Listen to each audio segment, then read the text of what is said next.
بسم اللہ الرحمن الرحیم۔ السلام علیکم ورحمۃ اللہ وبرکاتہ۔ میرے دوستو، آج ہم ویڈیو بنائیں گے پرانا نزلہ جریام اور صورت انزال کے لیے، اور یہ واقعی ویڈیو بہت زبردست ہے اور چیزیں بھی مختصر ہیں، لیکن بنانے کے لیے تھوڑی سی دقت ہوگی، مطلب یہ کہ تھوڑی سی محنت کرنی پڑے گی، اور بغیر محنت کے کوئی چیز ملتی بھی نہیں ہے۔ تو بہرحال اس کے لیے جب آپ نے مغز بنولا لینا ہے، مغز بنولا جس کو پمبا دانہ بھی کہتے ہیں اور حب القطن بھی کہا جاتا ہے، اور دوسرے نمبر پر تخم داتورہ ہے، تخم داتورہ سیاہ۔ یہ دو قسم کا ہوتا ہے، سفید اور سیاہ بھی، لیکن آپ نے سیاہ لینا ہے، اور دھنیا خشک اور زیرہ سفید، صرف 4 چیزیں ہیں۔ تو مغز بنولا آپ 5 تولہ لے لیں، تخم داتورہ 5 تولہ،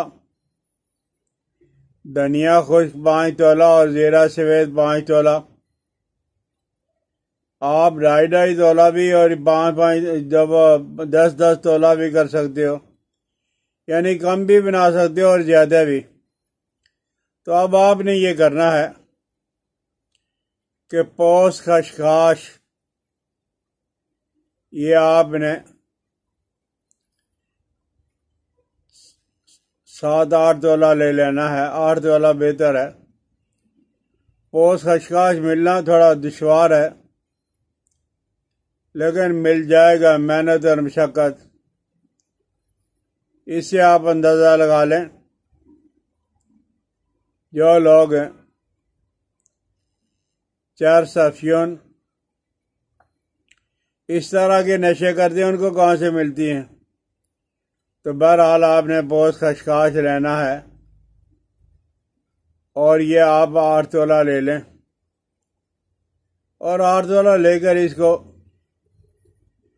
1.5 کلو پانی کے اندر ابالیں، جوش دیں، اور جب یہ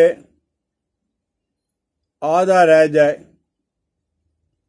یعنی 1.5 کلو ہے، تو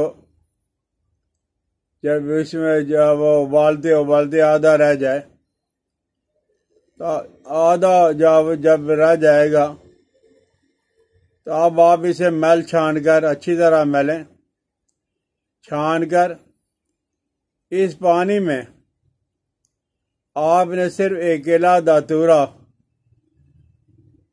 تخم داتورہ سیاہ جو وہ ڈالنا ہے، اور اتنا ڈالیں کہ داتورہ کے اوپر پانی آ جائے، یہ پوس خشخاش والا۔ اب جب یہ خشک ہو جائے گا، آج کل موسم ہے بہت جلدی خشک ہو جاتا ہے، تو پھر یہی پانی آپ نے جو نکال کے رکھا ہوا ہے پوس خشخاش کا، وہ ڈالنے آپ نے جب 7 دفعہ اسی طرح تخم داتورہ کو تر بھی کرنا ہے اور خشک بھی کرنا ہے۔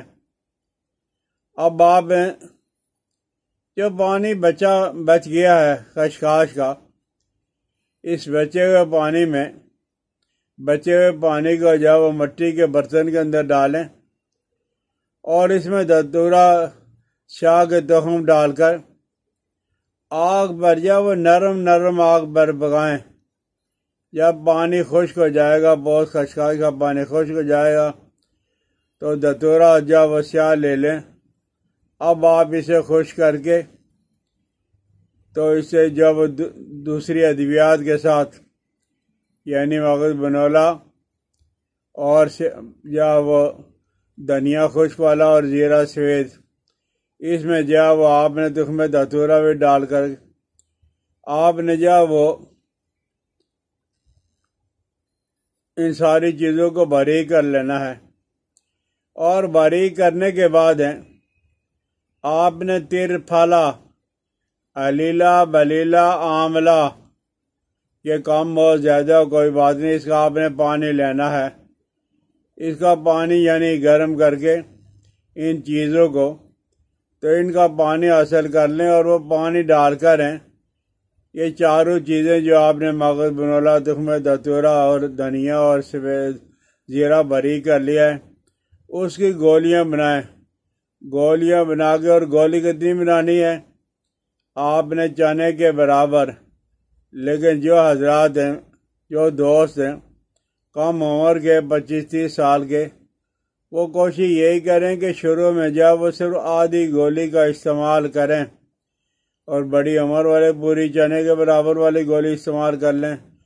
انشاءاللہ العزیز صورت انزال جریان کسی بھی قسم کا، کتنے بھی وقت کا، نزلہ اور زکام اور کھانسی کے لیے بہت زبردست گولیاں بن جائیں گی۔ محنت تو لگے گی، مشقت تو لگے گی، لیکن بڑے کام کی چیز جب وہ بن جائے گی۔ میں نے کئی دفعہ ان گولیوں کو بنایا ہے، لیکن اب تو میں نہیں بنا رہا، اور جن لوگوں نے استعمال کیا تھا انہیں ضرورت کوئی بھی ہو تو کہتے ہیں کہ وہ نزلہ زکام والی گولیاں یار بنا کے دے دو، وہ اگر ہیں تو وہ دے دو، اس کی ضرورت ہے۔ تو بہرحال بڑی اچھی چیز ہے۔ اور پھر اس کو آپ نے تخم دتورا کو اس طرح کا آپ اگر مدبر کرو گے، اس کی اصلاح کرو گے، تو پھر کسی قسم کا نقصان بھی نہیں ہوگا۔ تو میرے دوستو، آپ میں نہیں کہتا کہ سبسکرائب کریں، لیکن آپ بھی سبسکرائب نہیں کرتے ہو، کم از کم سبسکرائب کر دیا کرو، بیل آئیکن کو دبا دیا کرو، دوستوں کے ساتھ شیئر کر دیا کرو۔ مجھے اپنی دعا میں یاد رکھنا۔ السلام علیکم ورحمۃ اللہ۔